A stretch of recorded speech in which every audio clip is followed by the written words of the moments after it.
Bon, merci José d'avoir accepté notre invitation à notre petite soirée, séance, méditons ensemble du mercredi. Euh, euh, voilà, alors je ne sais pas s'il faut présenter José, je vous l'avais de toute façon présenté dans le mail que je vous ai à tous adressé. Enfin, pour faire court, José a une formation scientifique, il a fait une école d'ingénieur, puis il a fait des études de philosophie à la Sorbonne. Il est prof, agrégé de philosophie. Il est aussi conférencier. Il est auteur de multiples livres. Et il est directeur des éditions Almora, qui pourra peut-être un peu vous parler. Ils font partie du groupe Très Daniel et qui édite en fait des ouvrages spirituels, de spiritualité. Et voilà, et José va nous parler un peu ce soir de la vision sans tête, qui est dans la tradition non duelle et qui a été mise au point, conceptualisée, je ne sais pas exactement comment il faut le dire, par Douglas Harding, dont il a été le disciple jusqu'à son décès en 2007. Voilà, José, je te cède la parole. Merci beaucoup, Jérôme. Merci à Jérôme et à Sophie de m'avoir invité ici. C'est vraiment toujours une grande, je sais pas, un privilège en fait de pouvoir partager ensemble ce trésor de notre vraie nature, ce qu'on appelle parfois le soi, ou la nature de Bouddha, ou la conscience, ou la vacuité. Les noms varient hein, selon les traditions, mais tous ces noms, toutes ces traditions pointent vers la même réalité, hein, la même expérience qui est de découvrir en nous quelque chose qui est plus grand que nous. Et donc, en effet, je vais partager avec vous une voix toute simple, toute directe, celle que j'ai reçue de mon ami Douglas Harding. Alors, bon, il y a plein de voies qui mènent vers ce centre, hein, il y a plein de voies qui nous mènent à ce soi intérieur, plein. Mais et puis elles ont toutes leur validité, elles ont toutes leur place, bien sûr. Hein, et comme on est tous différents en tant qu'individus, c'est important qu'il y ait toute cette multiplicité de propositions. Mais pour ma part, en tout cas, quand je suis tombé sur la vision sans tête, enfin, c'est le nom qu'on donne à la voie initiée par Douglas Harding, quand je suis tombé sur cette voie, ça a été, d'abord, j'ai été assez stupéfait de la façon dont Douglas présentait cet accès à notre vraie nature. C'était tellement simple que j'en étais estomaqué, en fait. Je me disais, non, c'est pas possible. C'est pas possible que ce soit aussi simple, en fait. J'étais absolument surpris de sa proposition et de son efficacité. En tout cas, sur moi, ça marchait, quoi. Pas seulement sur moi, mais sur plein de gens qui l'ont connu et côtoyé. Et voilà, parce que j'ai assisté avec lui à des centaines et des centaines de stages en Europe et j'ai vu à quel point cette proposition, cette voie était extrêmement efficace. En tout cas, pour un certain nombre de personnes, pas pour tout le monde, bien sûr, mais quand même pour un certain nombre de personnes. Donc, c'est pour ça que je continue à la partager, parce que pour moi, je considère, si vous voulez, que ce chemin spirituel, cette vision sans tête, est une percée dans l'histoire de la spiritualité. C'est-à-dire qu'il y a pour moi un basculement dans l'histoire de la spiritualité avec cette proposition, avec cette méthodologie. Ce qui auparavant semblait compliqué, ce qui auparavant pouvait sembler un peu lointain, un peu ésotérique peut-être, peut devenir extrêmement, extrêmement concret, extrêmement simple. Donc, je voudrais vous présenter quelques outils de cette voie. Je ne sais pas qui connaît d'ailleurs en fait cette voie parmi nous, ou plutôt comme je vois des amis qui la connaissent, peut-être qui ne la connaît pas, ce sera pour moi plus facile qui n'en a jamais entendu parler, ou en tout cas, disons, voilà, qui ne la connaît pas bien, on va plutôt dire ça, qui ne la connaît pas bien. Levez la main s'il vous plaît, que je me rende compte. Ok, 1, 2, 3, 4, 5, 6, voilà. Donc, voilà, c'est pas énormément en fait. Donc, peu de gens ont levé la main, donc vous êtes déjà nombreux à avoir si je comprends bien, à avoir une connaissance de cette approche. Ok. Je me souviens qu'une fois, Douglas avait dit dans un atelier, il a dit en commençant comme ça, écoutez, ce qu'on a à partager, c'est tellement simple que c'est un peu embarrassant. En fait. C'est un peu embarrassant d'être réunis pour partager ça. Quoi, oui. parce qu'en fait, il y a une évidence de cette présence. Alors évidemment, on peut dire que c'est évident, c'est vrai, c'est évident, et en même temps, c'est un peu problématique parce que moi, je ne l'ai pas vu pendant des années.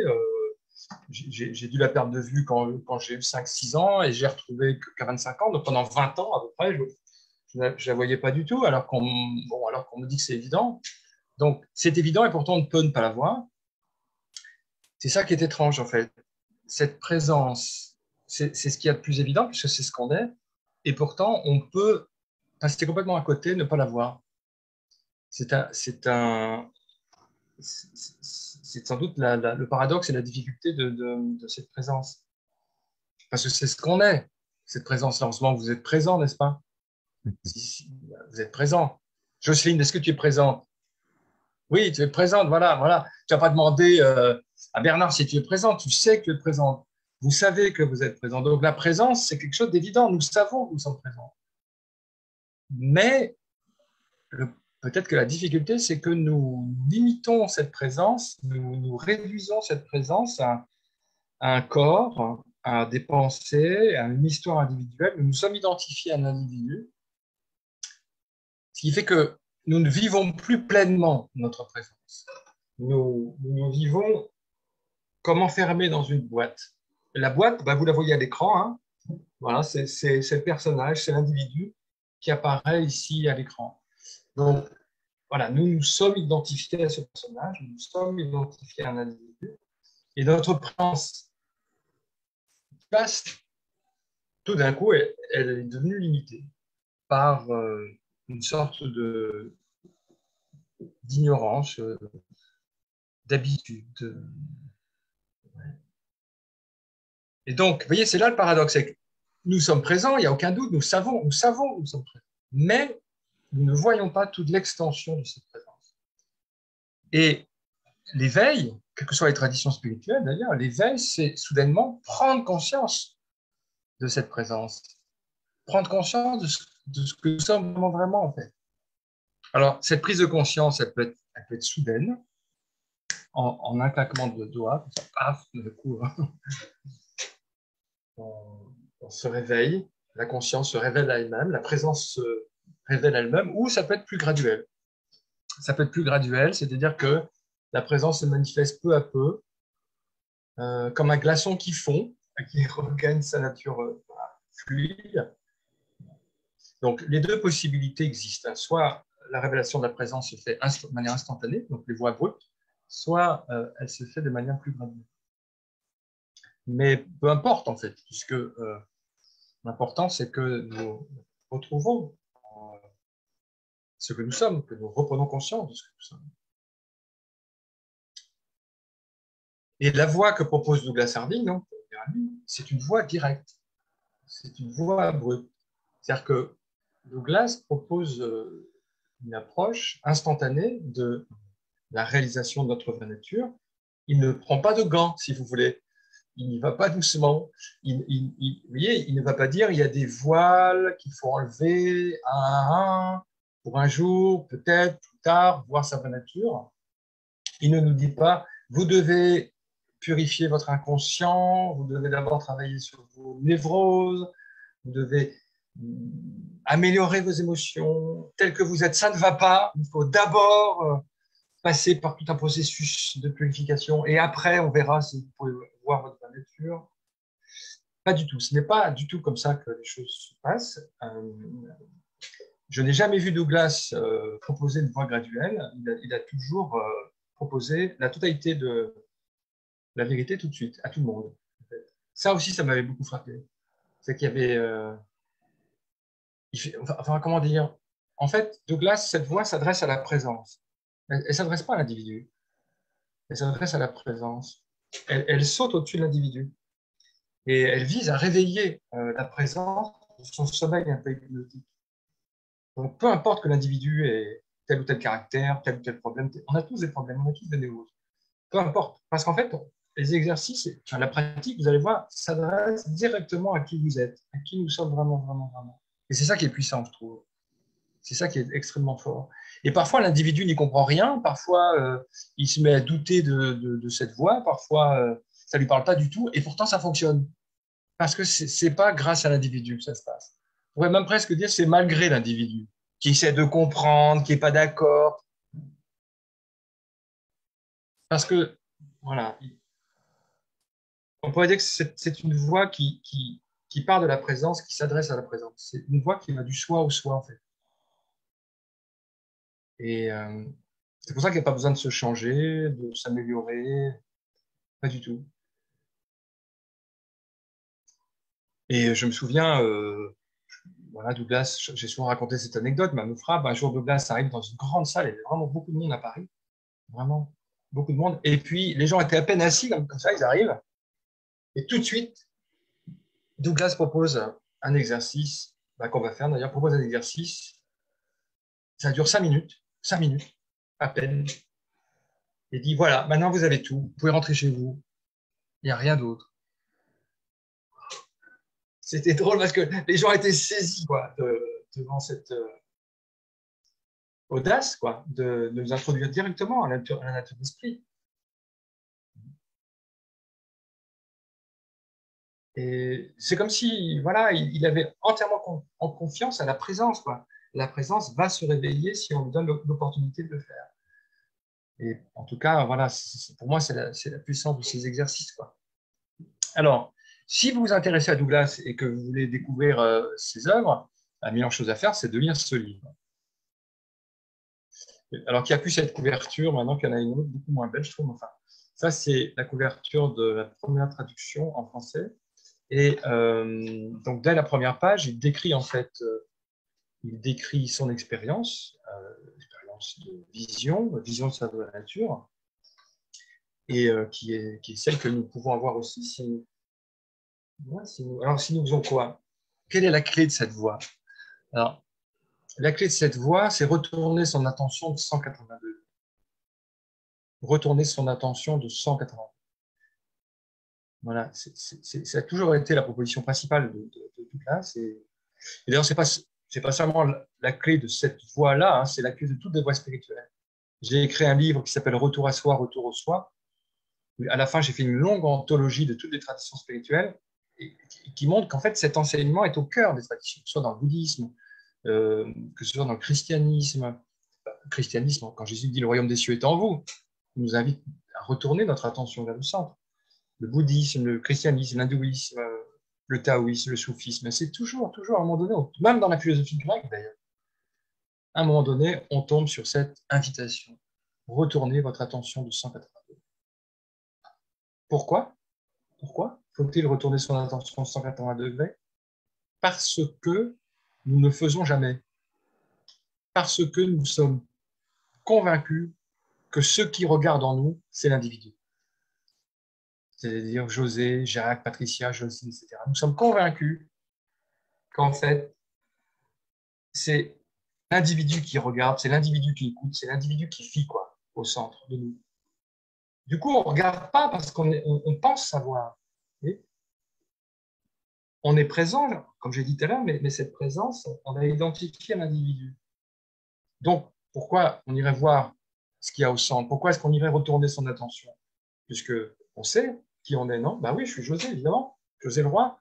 Bah oui, je mesure 1m85, je pèse 75 kg, j'ai tel âge, je suis français, voilà, etc., etc. Il y a tout un ensemble d'attributs qu'on se donne. Et donc, le retournement de la flèche de l'attention de 180 degrés nous invite à regarder ceux qui regardent. Regardez ceux qui regardent. À prendre conscience de ce qui est conscient. Et là, il y a une surprise qui nous attend. Parce que ce qui est là au centre, c'est tout à fait différent de ce qu'on imaginait.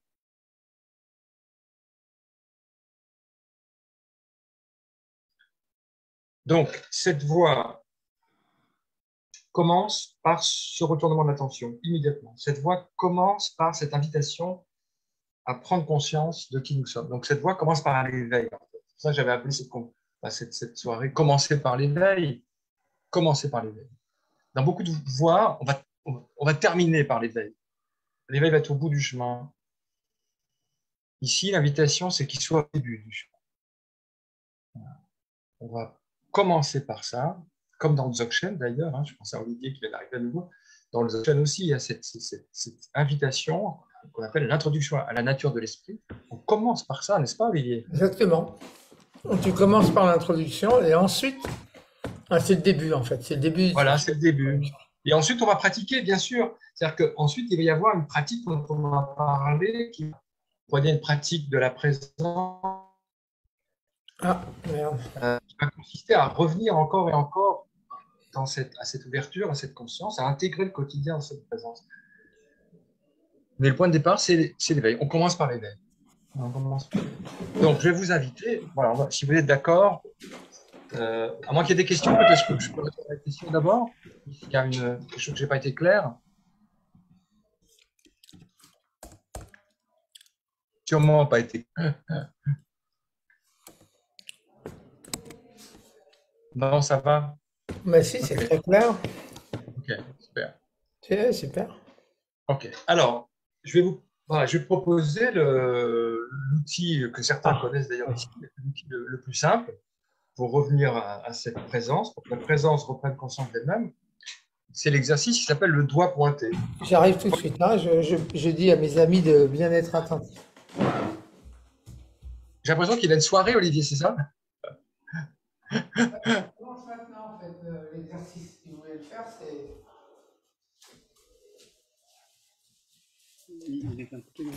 T'as une soirée, Olivier, en fait? Non, c'est pas ça, c'est parce que j'ai d'autres amis qui regardent la même chose, mais dans le salon. Et je ok. leur dis d'être attentifs maintenant, parce que c'est là que ça va vraiment commencer l'exercice. Voilà. Moi, je regarde dans mon petit coin. Donc là, il y a 6 personnes à côté qui regardent. D'accord, super. Bonjour à eux, alors. Ok. Donc, cet exercice, alors, en anglais, le mot qu'on utilise, c'est experiment, qu'on devrait traduire par expérimentation, au sens d'une expérimentation scientifique. Ce n'est pas vraiment un exercice, parce que dans l'idée d'exercice, il y a l'idée qu'on va s'améliorer petit à petit. Non, c'est plutôt juste regarder les faits, regarder les choses telles qu'elles se présentent. C'est tout. Donc, c'est vraiment comme dans un laboratoire scientifique, si vous voulez, on regarde les faits.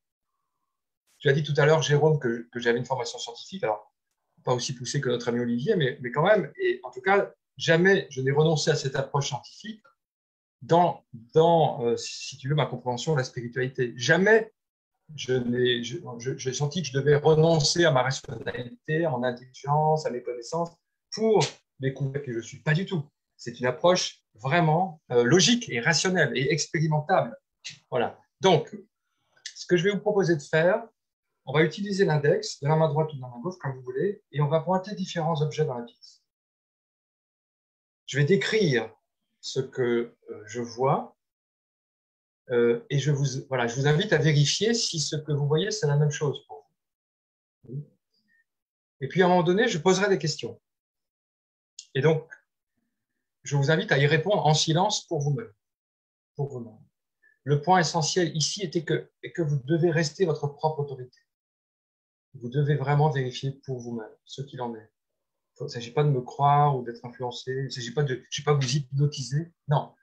Regardez pour vous-même ce qu'il en est et répondez à partir de qui vous êtes. D'accord? Donc, il s'agit simplement de regarder les choses avec un regard sans préjugés, ouvert.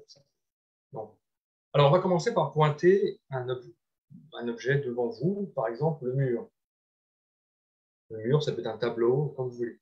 Mais de toute façon, quoi que ce soit, vous pointez vers quelque chose qui a une couleur. Par exemple, moi, je pointe vers un mur blanc. C'est une autre couleur pour. C'est un objet qui a une couleur. C'est aussi un objet qui a une certaine limite. Il est limité, un peu, voilà, le mur, ici, il a une hauteur, largeur, bon, il n'est pas infini, quoi. Il est limité. Pour vous, je suis sûr que c'est pareil. Donc, il est coloré, il est limité. Il a une certaine forme aussi. Donc, on pourrait dessiner, photographier. Hein. Il a un âge aussi.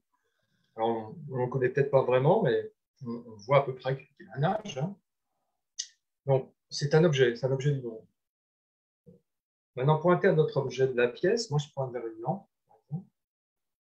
Donc là encore, on a les mêmes caractéristiques. Vous avez quelque chose qui a une forme. Ça peut être compliqué comme forme d'ailleurs, hein, mais c'est une forme. C'est quelque chose qui a des limites, il n'est pas infini. C'est quelque chose qui a une couleur ou des couleurs. C'est aussi quelque chose qui a un âge, qui est dans le temps. On continue le voyage, on va pas tout pointer dans la pièce, ça ne finirait pas, mais on va pointer par exemple le plancher. Là encore, vous pointez vers un objet. Il y a une forme, une taille, donc une limite, une couleur ou des couleurs et un âge aussi. C'est un objet du monde. Donc, pour l'instant, voilà, on pointe l'objet du monde, très bien. Maintenant, pointez votre pied. Alors, là encore, les faits nous montrent que le doigt pointe vers un objet du monde, en fait, un objet qui est dans le monde. D'ailleurs, il est posé sur le parquet qui est un objet du monde. Ce que vous pointez maintenant, certes, ça s'appelle un pied, mais ça a une forme. La forme d'un pied, ça a des couleurs, ça a un âge aussi, vous connaissez, l'âge du corps, et ça a une limite. Donc, malgré tout, c'est encore un objet. On ne peut pas dire qu'on est en train de pointer vers soi, là. On n'est pas en train de pointer vers qui nous sommes vraiment. On est en train de pointer vers quelque chose qui est un objet. Même si c'est un objet sans doute vivant, ça reste un objet. Pointez maintenant vers votre cuisse. Là encore, on doit constater que dans la direction du doigt, vous avez quelque chose qui a une forme, une couleur ou des couleurs, qui a une limite, par exemple, et un âge du corps. Maintenant, pointez vers votre ventre. Mettez le doigt à peu près 20 cm du ventre. Vous avez le doigt, qui est d'ailleurs lui aussi un objet, hein, qui pointe vers quoi? Encore vers un autre objet. Vous voyez une couleur dans la direction du doigt, ou des couleurs. Vous voyez une forme. Vous voyez une limite, une taille, donc, et un âge. Très bien. Donc, on est encore en train de pointer vers un objet du monde. Pointez vers votre poitrine, donc vous levez un peu le doigt. Mais c'est encore la même chose. Le doigt pointe vers la poitrine, qui est un objet, qui a une couleur, qui a une taille, qui a un âge, etc. Donc, pour l'instant, on a pointé vers des objets qui appartenaient tous à la même catégorie, en fait. Ils sont dans le monde. Maintenant, avec la plus grande attention, je vous demande de pointer vers ce à partir de quoi vous regardez. C'est-à-dire de pointer vers ce que vous allez découvrir au-dessus de vos épaules. Là où d'habitude on place une tête. Alors, je vous pose quelques questions là. Dans la direction du doigt, est-ce que vous pouvez voir une couleur? Est-ce que c'est rouge? Est-ce que c'est rose? Bien sûr, on peut imaginer une couleur, mais qu'est-ce que vous voyez dans les faits actuellement, dans l'instant présent? Est-ce que le doigt ne pointe pas plutôt vers quelque chose qui est sans couleur, qui est transparent? Est-ce que vous pointez vers quelque chose qui a une forme? Est-ce que c'est rond? Est-ce que c'est carré? Ou bien est-ce que vous pointez vers un espace, on va dire, un espace sans couleur et sans forme? Est-ce que vous voyez un âge dans la direction de ce doigt? Bien sûr, on peut imaginer un âge peut-être, mais qu'est-ce qu'on constate? Est-ce que vous voyez une taille, une limite dans la direction de ce doigt? C'est-à-dire que, est-ce que ce doigt est en train de pointer vers une chose, qu'on appellerait une tête, dans laquelle vous seriez enfermé, on ne sait trop comment? Ou est-ce que le doigt pointe vers un espace sans couleur, sans forme, sans âge, sans limite? Un espace d'accueil. Est-ce qu'on peut dire que dans la direction du doigt, en fait, vous ne voyez rien? Vous ne voyez rien du tout. Juste un espace transparent.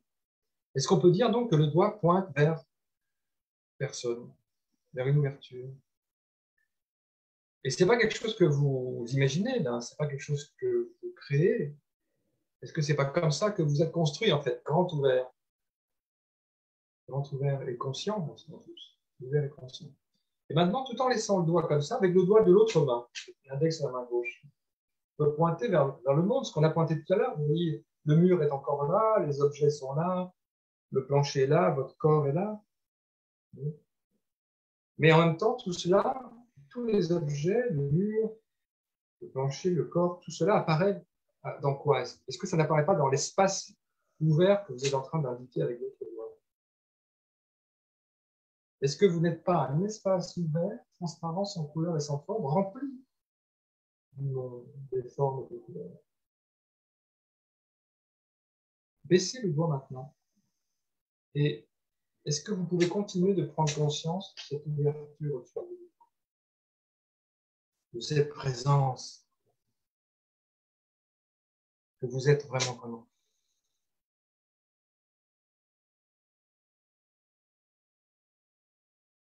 Et alors, quelque chose d'intéressant à noter, peut-être vous avez votre image sur l'écran, hein, votre petit personnage apparaît peut-être à l'écran si vous avez une caméra. Et dans ce cas-là, pointez à nouveau vers qui vous êtes, pointez vers ce que moi j'appelle l'espace d'accueil. Et en même temps, regardez sur l'écran, vous voyez que là-bas, vous avez le doigt qui pointe vers une tête. Là-bas, le doigt pointe vers un petit personnage. Et tous les autres, d'ailleurs, sur l'écran, tous les autres ont un doigt qui pointe vers une tête, hein, tous. Et une petite tête, vraiment petite, hein. Ça ne fait même pas 1 centimètre. Donc tous les autres pointent vers une tête.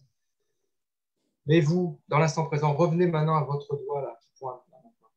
Est-ce que c'est la même chose pour vous? Est-ce que ce n'est pas radicalement différent? Est-ce que le doigt ne vous permet pas de prendre conscience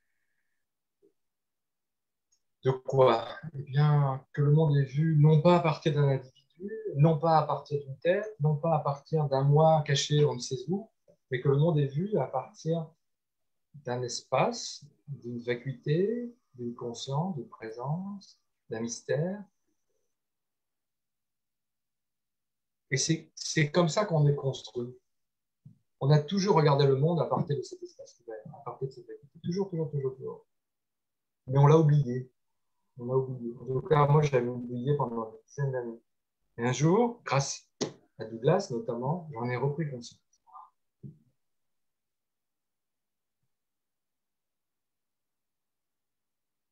Moi, en fait, ça s'est passé dans ma chambre le 21 septembre 1992 à 15h d'après. J'étais en train de méditer sur voilà, qui suis-je. Puis soudainement, il fallait que je prenne l'air. J'ai ouvert la fenêtre, comme ça, j'ouvre la fenêtre. Peut-être d'ailleurs, c'est l'effet d'ouvrir la fenêtre qui va te provoquer ça. J'ouvre la fenêtre. Et il n'y avait plus José. Il n'y avait plus José. Il y avait le mur flamboyant, il y avait le monde qui était là, et plus d'observateurs.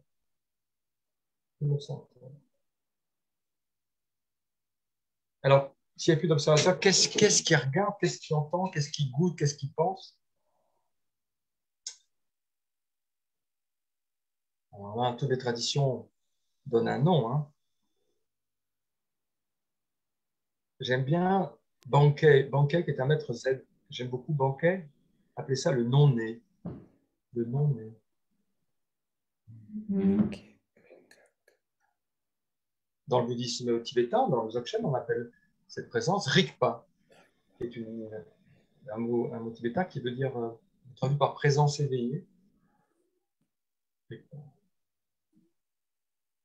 Mais quel que soit le nom, cet espace, c'est là que vous découvrez maintenant que vous êtes au-delà de tous les noms. Là, regardez, je le pointe avec mes deux mains. C'est ce à partir de quoi vous regardez. C'est l'espace vide à partir duquel vous regardez. Cet espace où l'observateur a disparu. Ne me demandez pas ce que ça veut dire, je n'y comprends rien. Ce n'est pas quelque chose à comprendre. Ce n'est pas quelque chose à saisir par le mental. C'est au-delà du mental. C'est une prise de conscience de la présence, si vous voulez, non verbale. Et c'est super simple. Mais c'est super simple. Mais c'est complètement simple. Non, mais à côté de ça, cuire un œuf, c'est compliqué. Vous voyez ce que je veux dire? Non, mais vraiment, parce que une fois qu'on a compris, une fois qu'on a saisi ce geste intérieur de l'attention, ça devient une évidence. Quel est ce geste? Hop, vous retournez votre attention de 180 degrés. Pourquoi 180 degrés? Parce que je vous l'ai dit, on regarde vers le monde. On regarde vers le monde et on néglige ceux qui regardent le monde. Donc là, on retourne le doigt de 180 degrés. Regardez, faites ce geste avec moi. Pointez vers le monde. Voilà. En général, on voit les objets plus ou moins. et vous retournez votre doigt de 180 degrés. Vous retournez votre attention de 180 degrés. Et là, ce retournement permet à la présence, permet à l'espace de reprendre conscience de vous. Ce qu'il y a au-dessus de vos épaules, c'est un espace transparent. C'est complètement vide, c'est ouvert.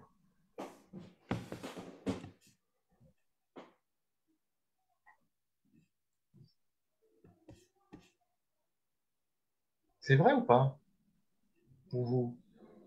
À partir de quoi, là en ce moment, à partir de quoi est-ce que vous regardez cet écran?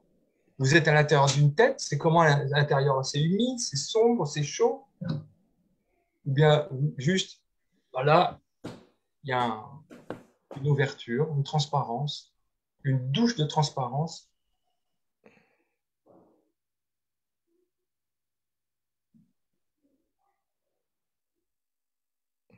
Et là, c'est une nouvelle vie qui va commencer. Une nouvelle vie, très différente de l'ancienne.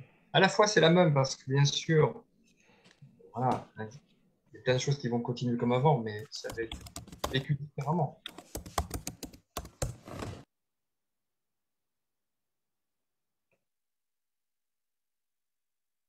Et alors, ce qui est pratique avec cette voix, et ce que j'ai adoré tout de suite avec elle, c'est que mais ce n'est pas une méditation formelle, au sens où vous n'avez pas besoin d'aller dans un dojo méditer de 8h à 9h. Pas du tout. Vous pouvez à chaque instant retourner votre attention de 180 degrés. À chaque instant, vous pouvez prendre conscience de l'espace ici. Que vous soyez immobile, vous êtes assis sur une chaise, très bien. Bon, bah là, au-dessus de vos épaules, c'est vide. C'est rempli par le monde.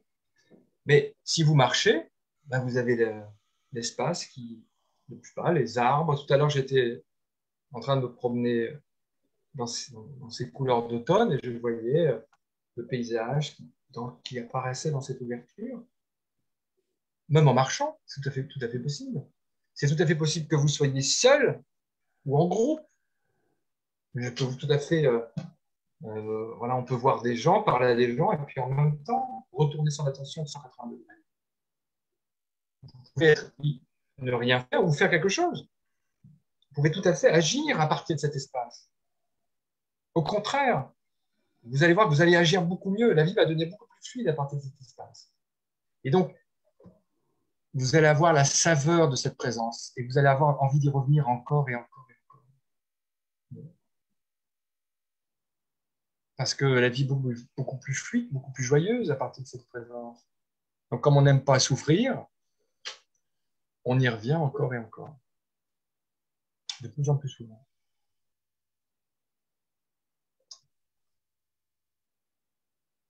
Tous les grands enseignants, tous les grands maîtres ont toujours dit que c'était ça. Si quelqu'un vous dit que c'est compliqué de voir sa vraie nature, il ne parle pas de ça, il parle d'autre chose. Il parle de la métaphysique, de l'Advaita Vedanta, il parle, je sais pas, de la Kabbale, il parle de choses qui sont très complexes, hein, mais il ne parle pas de ça. Parce que ça, c'est simple. Il n'y a rien de plus simple.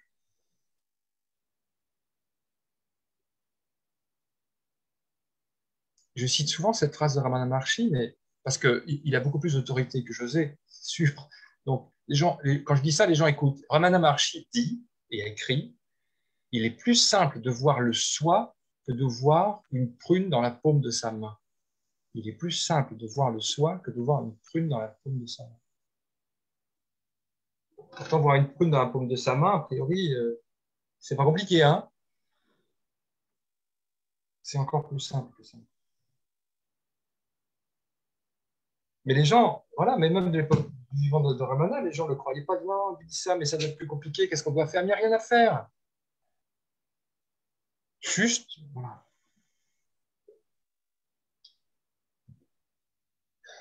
Faire ce premier pas dans le vide.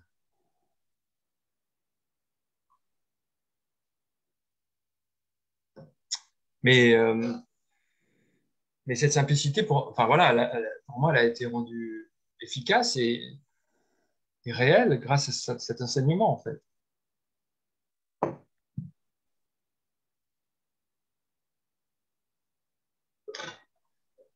Regardez, on n'a pas de prune là. On va juste simplement tendre la main. Regardez, vous allez tendre votre bras comme ça. Tendez votre bras. Regardez votre main. Bon. C'est simple de voir sa main. C'est simple de voir sa main. Et pourtant, il nous dit c'est encore plus simple de voir le soi. Alors, comment ça se fait? Vous voyez votre main, là, n'est-ce pas? Vous voyez votre main. Maintenant, faites remonter votre attention le long de l'avant-bras. Vous voyez l'avant-bras, vous voyez le creux du coude, hein, vous voyez, c'est quoi ça? C'est biceps, biceps, vous voyez biceps, vous voyez l'épaule. Et qu'est-ce que vous découvrez au-dessus de l'épaule?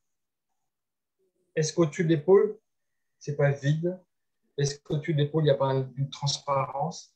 Est-ce que là, au-dessus de l'épaule, il n'y a pas un grand espace transparent et sans forme? Et maintenant, vous regardez à nouveau la main, mais vous regardez la main à partir de cette transparence, à partir de cet espace. C'est-à-dire qu'en fait, personne ne regarde la main maintenant. Il y a juste la main.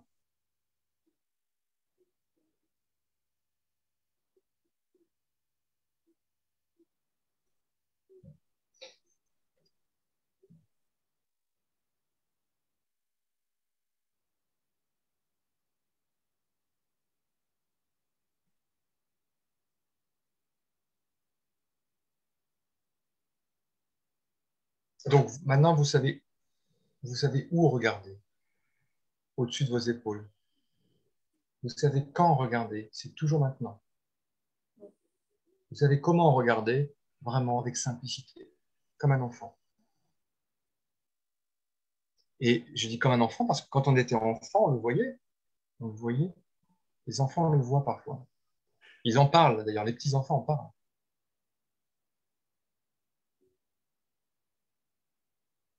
Donc, quand on était enfant, on vivait beaucoup plus naturellement à partir de cette présence, à partir de cette ouverture. Parce qu'on n'était pas encore identifié à quelqu'un. On n'était pas encore identifié à son personnage dans le miroir. On n'était pas assez fou pour dire ah, moi, dans le miroir, non, c'est moi, ça. C'est ce que je suis, pas du tout. On laissait ça dans le miroir. On laissait notre personnage dans le miroir. On était grand ouvert. Et puis, peu à peu, dans un processus que je ne vais pas détailler maintenant, mais peu à peu, c'est comme si on avait pris le visage dans le miroir et qu'on l'avait mis ici sur les épaules. Mais comme un masque qui était dans le miroir, comme ça, un masque en caoutchouc, comme il est petit, on voit bien qu'il est petit, hein. On l'agrandit comme ça, en imagination. Comme il est dans la mauvaise direction, on le retourne. Et comme il est loin, on l'a ramené ici en imagination. À un moment donné, le masque est devenu notre identité. Et on s'est retrouvé coincé dans le personnage. On dit que les enfants grandissent, mais en fait, non. Non, ils rapetissent. Ils étaient grands. Ils deviennent tout petits. On est devenus tout petits. Ils étaient l'univers et ils sont devenus enfermés dans un corps. Donc, en fait, ça a été notre histoire, quoi. C'est étonnant qu'on aspire à un monde plus vaste, à un monde plus libre. Parce qu'on a toujours le souvenir de cette source. Hein. C'est ça qui nous fait chercher. C'est ce qu'on appelle la nostalgie. La nostalgie, c'est le désir de revenir à la maison, de revenir à notre pays natal. C'est ce que j'appelle aussi l'appel de l'éveil. Nous entendons cet appel. On ne sait pas très bien ce que ça veut dire, mais on l'entend. L'appel de la maison, l'appel du pays natal. Il sonne, il sonne. Oui, voilà. Placement de produit. Placement de produit. Voilà, c'est mon dernier livre, l'appel de l'éveil. C'est ça. L'appel de l'éveil, c'est ça. C'est à la fois l'appel de la forêt, quoi. C'est l'appel de ce qui est sauvage en nous, de ce qui n'est pas enfermé dans des codes, des limites. C'est l'appel du large aussi. L'appel du large, l'appel des grands espaces, de la liberté. Donc, parce qu'à un moment donné, on se sent exilé dans ce monde, non? On se sent exilé. On ne sait pas trop ce qui se passe, mais on se sent pas à sa place. Et heureuse la femme, heureux l'homme qui se sent exilé en ce monde, qui cherche à revenir dans son pays natal. Rien n'est pire que de s'habituer à vivre en exil. Rien n'est pire que de s'habituer à vivre dans les limites du petit moi. Je ne crois pas qu'on puisse y arriver d'ailleurs. Sauf à se droguer vraiment beaucoup.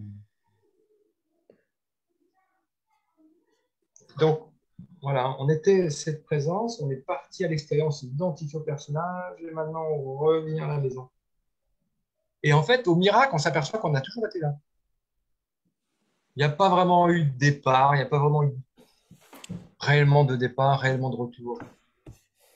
Parce que nous sommes construits comme ça. Cette présence, elle a toujours été là, quoi. Elle attendait patiemment, comme Pénélope à Ithaque attendait patiemment le retour d'Ulysse. Voilà. Il a mis du temps à venir, 20 ans. Ben, c'était pas le temps que j'ai mis à revenir. 20 ans. Avec des guerres, des défaites, des victoires. Donc, ce chemin de retour, il y a d'autres, dans la voie de Douglas Harding, il y a beaucoup d'autres expériences, mais celle-là, elle est tellement bien, tellement bien. Si vous vous sentez coincé dans votre personnage, enfermé derrière le masque, pointez avec votre doigt. Regardez. Regardez. Vérifiez par vous-même qui vous êtes. Douglas parlait souvent de l'audace. En fait. Il citait Danton. C'est bizarre parce que il citait Danton. Danton a dit en effet de l'audace, toujours de l'audace. Donc c'est ce qu'il nous faut, de l'audace. L'audace d'aller voir au centre qui nous sommes. D'aller jeter un œil vraiment, quoi, une fois pour toutes. Qui je suis? Qu'est-ce qui regarde en moi? Regardez. Et vous allez être surpris parce que ce qu'il y a au centre, c'est pas du tout la lumière. Mais pas du tout.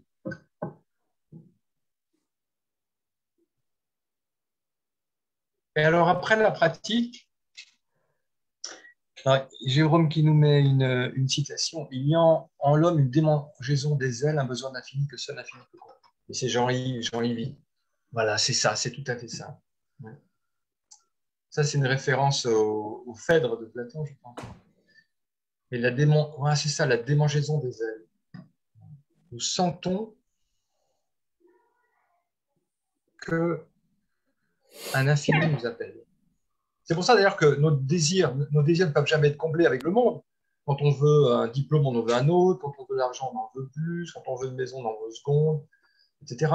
Nos désirs ne sont jamais comblés parce que notre vrai désir, c'est le désir de l'infini. C'est le désir de revenir à la maison. C'est le désir de plonger dans cet infini.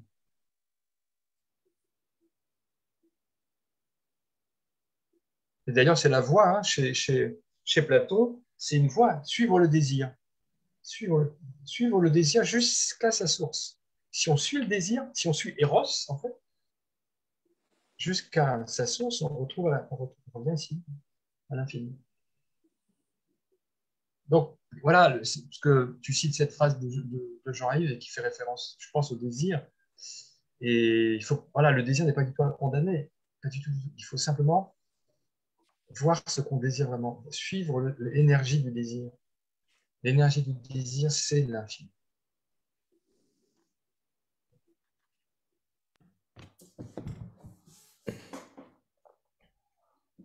Et ensuite, le désir continue, mais il est à chaque instant satisfait, ça s'appelle la joie.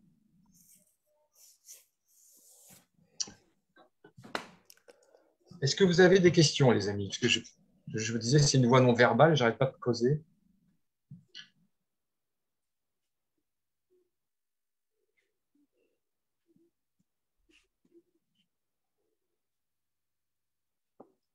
Moi, j'ai envie de témoigner dans ce chemin, peut-être des difficultés hein, que je rencontre et que j'entends que beaucoup de personnes rencontrent, ça peut peut-être être intéressant voilà, pour tout le monde. Tout d'abord, je constate chez moi et puis chez d'autres aussi qu'il y a un attachement au petit moi lié sans doute à des blessures d'enfance même des comportements qu'on a dû adopter enfant pour exister, pour être aimé par nos parents, qui fait que on a du mal à lâcher en fait ce petit moi. Enfin voilà, ça je constate ça. Certains appellent ça des coups montés qu'on crée et qui fait qu'on s'empêtre un peu là-dedans et quand on se retrouve devant cet espace, cette ouverture et qu'on se dit oh là il n'y a plus de moi, il y a un petit moi qui revient, oui mais s'il n'y a plus de petit moi j'existerai plus et puis quand j'étais petit ben, j'avais quand même besoin d'exister donc comme s'il y avait des vieilles traces comme ça qui collaient, qui faisaient qu'on avait peur d'aller dans ce grand espace. Ça, c'est un piège que je constate. Et puis l'autre, il va me revenir, je ne l'ai plus en tête. Euh, non, je ne l'ai plus là, ça va me revenir. Je ne sais pas si quelqu'un d'autre peut Mais témoigner. évidemment, tout le monde a cette difficulté dont tu parles. C'est-à-dire que le petit moi, voilà, il revient très souvent au centre. Très souvent, il, il revient au centre et on s'identifie à lui. Ça fait partie du processus. Je ne dis pas qu'il suffit de voir une fois l'espace pour y être constamment centré. C'est pas vrai. Ce qui va se passer, c'est qu'en effet, il y aura des allers-retours au début. Le petit moi va revenir au centre, peut-être par habitude, peut-être parce qu'il y a eu des blessures d'enfance, c'est possible. Et donc, notre pratique va consister, chaque fois qu'il revient au centre, eh bien, de reprendre conscience de la vacuité, de revenir à cet espace, à cette ouverture. Donc là, c'est là qu'est la pratique, c'est là qu'est le cheminement, paradoxal parce que à chaque instant, on peut sortir du chemin et découvrir l'absolu. Mais en fait, il y a aussi un chemin temporel, malgré tout. Donc, cette difficulté que tu soulignes, c'est celle de tous. Hein, de tous. Mais plus on revient au centre, plus on connaît le chemin, et plus ça devient facile d'y revenir. Et moins on se laisse happer, et moins on se laisse happer souvent et longtemps et profondément. Peut-être qu'au début, on va oublier, mettons, une journée, 2 jours, puis on va se souvenir. Et après, voilà, il y aura des petits moments dans les journées où on se souviendra, et après, peu à peu, ça va devenir de plus en plus installé. Et puis, il faut dire aussi que, en fait, on aime bien, parce qu'on est en train de. Tu parles de l'identification au moi comme un truc qui serait lié aux blessures, une sorte de mouvement contre lequel on devrait se battre. Et souvent, on aime ça, quoi. On aime s'identifier au moi. On aime se raconter des histoires, quoi. Et on aime jouer à ça, au personnage. Il faut le voir, quoi. Il faut le reconnaître. Et ouais, bah, c'est vrai, j'aime ça, quoi. J'aime bien oublier aussi des fois. J'aime bien me prendre encore pour le personnage et laisser de côté cette ouverture-là qui prend parfois toute la place. Je veux juste être le petit moi. C'est pas grave. Pas grave. Il faut le reconnaître, l'accepter. Et puis peu à peu, ça va se stabiliser, s'harmoniser. En tout cas, j'avais posé la question une fois à Douglas. J'ai dit, mais quand même, ça doit être difficile de vivre toujours à partir de ta vraie nature. Il m'avait dit ceci. Tu sais, José, c'est beaucoup plus difficile de vivre sans, c'est-à-dire en l'oubliant. C'est ça qui nous ramène ici à l'espace, c'est que plus on revient ici, plus on éprouve de la joie, de la liberté, de la tranquillité, oui, c'est ça, de l'ouverture. Et puis, dernier point, c'est que parfois, les difficultés sont une opportunité. Hein. Si tout allait bien pour le petit moi, il ne regarderait pas vers la source. Donc, parfois, il a besoin d'un claque dans la gueule quoi, pour regarder à la source. Quoi. C'était mon cas. Moi, j'allais vraiment mal hein, quand je suis allé vers ces enseignements spirituels. Vraiment, vraiment mal. Donc, j'étais vraiment au fond du trou d'une certaine façon. Donc, encore lui, Douglas disait, les difficultés du petit sont les opportunités du grand. Donc, ces difficultés, c'est peut-être un cadeau parfois, même si c'est un cadeau qui est difficile à accepter comme tel. Mais voilà. Et d'ailleurs, oui, c'est ça, les difficultés, les problèmes, voilà, nous aident à pointer vers qui a des problèmes en fait. C'est cet J'ai espace-là. retrouvé l'autre piège. L'autre piège, c'est, je m'excuse, hein, je te coupe. C'est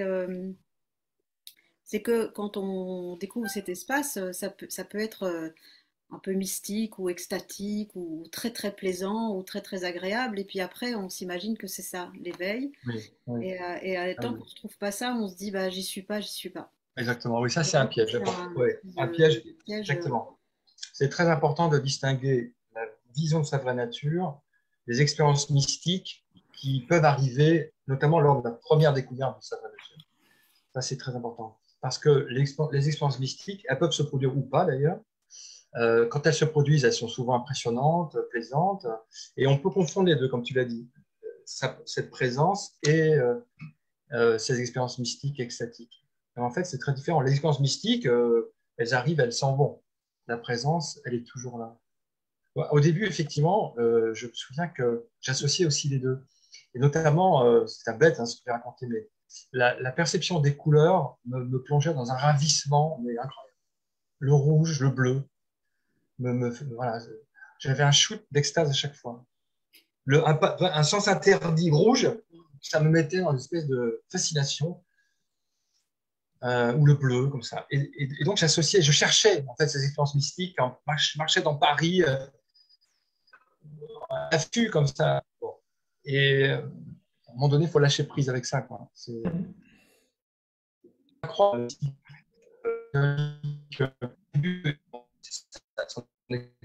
Au début, Dieu nous attire avec comme des bons, en fait.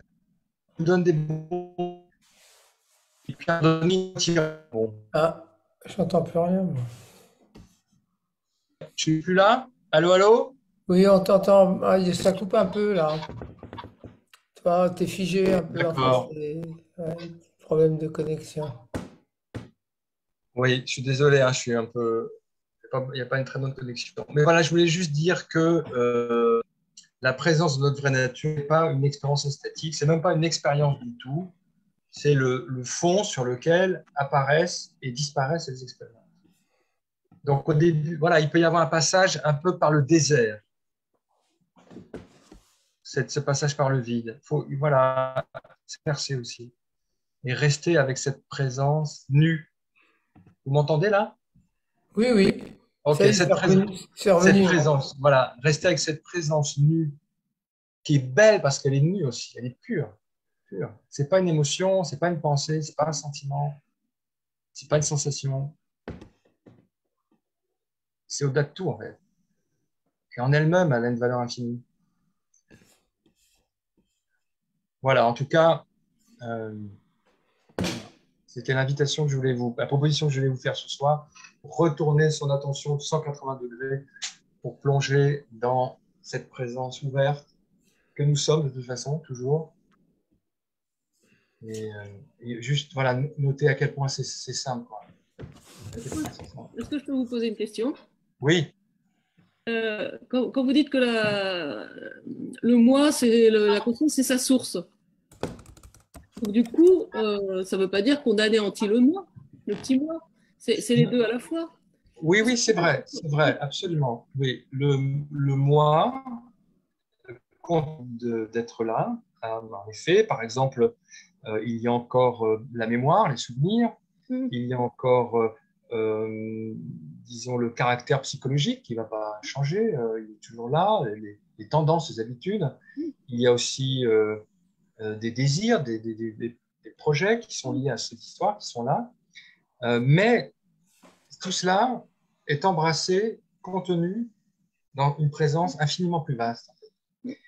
Et d'ailleurs, ce moi, cette dimension humaine, si vous voulez, individuelle, elle va changer au contact de cette présence. Elle va changer. Parce que ça fait un choc quand même de découvrir qu'on sent cet espace. Et donc, c'est intéressant de voir comment cette humanité va peu à peu se modifier, changer. J'espère qu'elle change pour le mieux quand même. On peut l'espérer. Moi, j'ai découvert cette expérience que vous nous avez proposée là, cet été au stage d'Olivier avec Anne Milo. Ouais. Et alors, j'avoue que moi, ça a été une révélation. Hein. J'ai trouvé ce doigt pointé, ça a été assez extraordinaire. Et ça reste extraordinaire. Je trouve ça continue. J'avais peur que ça s'estompe avec le temps. Je l'oublie parfois, mais ça change quand même vraiment progressivement. Alors, c'est du progressif, mais ça change vraiment la donne pour moi. Je trouve ça assez fabuleux. Voilà. Donc, merci de m'avoir fait découvrir ça aussi. Merci à Anne, hein, c'est elle qui vous a. Ouais. Voilà, pour le témoignage. Ouais, c'est super. C'est vrai que. Ouais. Enfin, et puis, Douglas a proposé plein d'autres outils pour revenir à cette source. Mais je lui avais dit, si tu avais juste inventé celui-là, ça aurait été suffisant parce qu'il est à la base de tous les autres, en fait. Il incarne la clé des enseignements spirituels, ce retournement d'attention vers l'espace. Parce que quand on lit les textes spirituels, on voit on nous indique, on nous dit de retourner notre attention, regarder en vous-même. Ouais. Mais qu'est-ce que ça veut dire regarder en soi? C'est pas clair en fait. Enfin, pour moi, c'était pas clair en tout cas. C'est-à-dire pas regarder mes pensées, regarder mon inconscient, regarder quoi? Bah ouais. C'est pas, pour moi, c'était pas très clair. Mm. Et donc, avec ce geste, ça devient précis. Moi, je trouve ce qui est assez extraordinaire, c'est une expérience, c'est-à-dire qu'en fait, tous les mots veulent dire la même chose, mais en fait, les mots, ça reste des mots, alors que là, c'est en faisant l'expérience de ce doigt qu'il se passe quelque chose, c'est pas mental, en fait. Exactement, oui. Et il se passe quelque chose de physique qui est assez étonnant. Enfin, en tout cas, chez moi. C'est marrant parce que là, tu utilises vraiment le langage qu'utilisait Douglas. Il disait c'est physique, c'est même pas spirituel, c'est physique, c'est concret. C'est incroyablement physique. C'est ça qui est étonnant parce que quand on lit les textes de spiritualité, on s'attend à autre chose, je sais pas, une idée, une perspective intellectuelle qui va changer, et on ne s'attend pas à un truc aussi physique, quoi, à quelque chose aussi concret, en fait.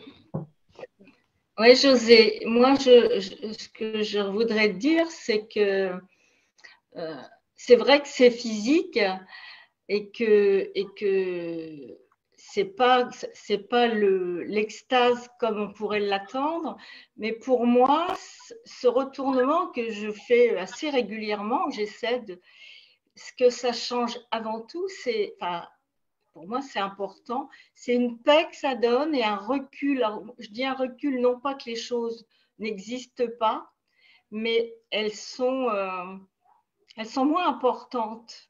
Donc, il y a une espèce de recul sur tout, c'est-à-dire qu'il y a moins d'excitation, moins d'agitation et plus de paix. Enfin, je ne sais pas si je me fais comprendre, c'est difficile à expliquer.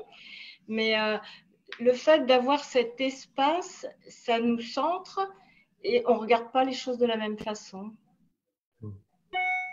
Oui, c'est très... Non, c'est très juste. Évidemment, quand tu parles de recul, on pourrait comprendre comme un recul psychologique, je prends de la distance par rapport à… Mais là, il ne s'agit pas d'un recul psychologique, il s'agit vraiment d'un éveil à l'espace. Ouais, c'est-à-dire, oui, c'est pas un recul, je prends la distance, ça se fait tout seul. Oui. C'est pas quelqu'un qui prend un recul, c'est quelqu'un qui disparaît, en fait. Il laisse la place, en fait. C'est ça qui est surprenant. Ouais, ça doit être… Enfin, je n'avais pas mis ces mots-là, mais en tout cas, ça change la donne. Moi, je trouve ça très agréable, hein, très paisible, en tout cas. C'est vrai que c'est une découverte extraordinaire. Merci. Merci à ce bonhomme. Oui, merci à Douglas. Mais il n'est pas le seul à avoir pointé de manière aussi franche et directe vers la source. Il y a d'autres traditions, comme le Dzogchen dont on parlait avec Olivier tout à l'heure, le shivaïsme du Cachemire en Inde, l'Advaita Vedanta dans certains enseignements, le bouddhisme Chan chinois aussi, incroyablement direct. Mais disons que voilà, régulièrement, c'est comme si la source, la présence, éprouvait le besoin de retracer une voie directe vers elle-même. Alors, moi, il y a une chose que je voudrais ajouter sur le lien avec la méditation, parce que dans le Dzogchen, on fait beaucoup de lien avec la méditation. Hein, et ça, en fait, ça vient du fait que vous avez un discours mental incessant, qui renforce l'idée d'un observateur tangible. Et je suis en train je regarde mon doigt est en train de regarder. Et en fait, il y a toujours, comme le langage est entièrement structuré en sujet, objet, activité, et bien, dès qu'il y a une pensée, dès qu'il y a une activité, disons, mentale, en fait, conceptuelle ou mentale, elle recrée instantanément cet observateur fictif, ou cet emprisonnement fictif, quelquefois on dit. Et du point de vue de Dzogchen, s'il n'y a pas un entraînement pour pacifier un petit peu, pour ralentir, pour faire une pause dans l'activité mentale, même si à un instant T, évidemment, là, l'éclair est possible absolument pour tout le monde, sans aucune distinction de débutant ou de pas débutant, eh bien, pour quelqu'un qui n'a pas eu l'entraînement à la pacification mentale, en fait, il risque très vite d'être pris par le langage, se poser des questions mentalement. Donc, et donc dès qu'on commence à mouliner, moi je l'ai beaucoup vu dans les retraites Dzogchen à Rigpa, il y avait on a vu une introduction à la nature de l'esprit, puis après les gens en parlaient, et comme ils en parlaient avec un langage, ça recréait complètement. Alors là, ils étaient complètement, ils perdaient instantanément le point essentiel. Pourquoi? Parce qu'ils ne pouvaient pas arrêter de mouliner, en fait, avec l'esprit ordinaire. Donc c'est là, si vous voulez, que dans l'approche de Dzogchen, un entraînement substantiel à la méditation fondamentale est super utile. Voilà, je voulais juste te dire ça. Ça ne veut pas dire qu'il n'y a pas d'autres approches où la méditation est absente. Enfin, la méditation, en tout cas, shamatha, quoi, la méditation graduelle, du repos d'esprit. Mais dans le Dzogchen, c'est important. Oui, il y a des débats là-dessus dans le Dzogchen, et j'ai vu aussi des débats dans le bouddhisme tibétain, Mahamudra, par exemple. Il y a un texte où les gens se demandent est-ce qu'il faut d'abord faire shamatha pour ensuite faire vipassana? C'est est-ce qu'on va d'abord apaiser l'esprit pour ensuite avoir la vision profonde? Et certains maîtres disent bah non, en fait, c'est la vision profonde qui va apaiser l'esprit, en fait. Donc, commencez par vipassana. Comme de toute façon, vous allez voir qu'il n'y a pas d'esprit, les choses vont s'apaiser de soi-même. Mais je comprends cette approche aussi. Mais dans mon cas, dans ma vie, en tout cas, c'est vraiment la vision profonde, c'est la vision de cet espace qui a apaisé mon esprit, quoi. Incroyable. Non, mais les deux sont indispensables, je pense, ouais.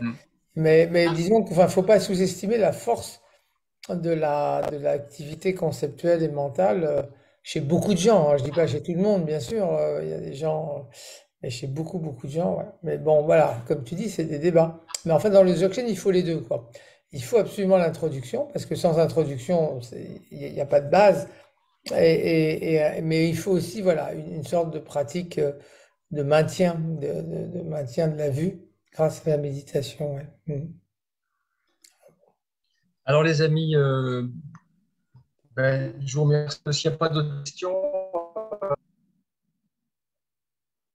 je ne sais pas combien de temps dure votre séance d'habitude. Oui, bon, on finit vers 15 à peu près, vers 9h15. Ok, très bien. Merci beaucoup, José. Merci à vous. Oui, merci. Merci de votre attention. Voilà, remplacement de produit.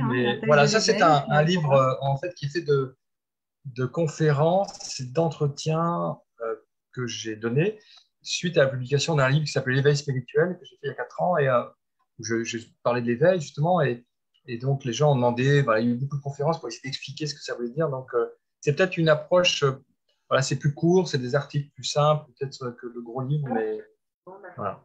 Et donc une petite chose avant que tout le monde s'en aille, c'est que José et moi-même, donc on donnera une journée le 4 février, dimanche 4 février 2023 à Paris. À Paris, voilà, ensemble sur Vision sans tête et Dzogchen. Donc on vous donnera les infos progressivement, mais voilà, c'est déjà fixé et ça va avoir lieu. Voilà, très bien. Ok, merci à tous. Merci. Merci à tous. Sophie, Olivier. Merci à tous. Donc, voilà, mind the gap, comme disait Douglas. Souvenons-nous de l'espace ici. Mind the gap.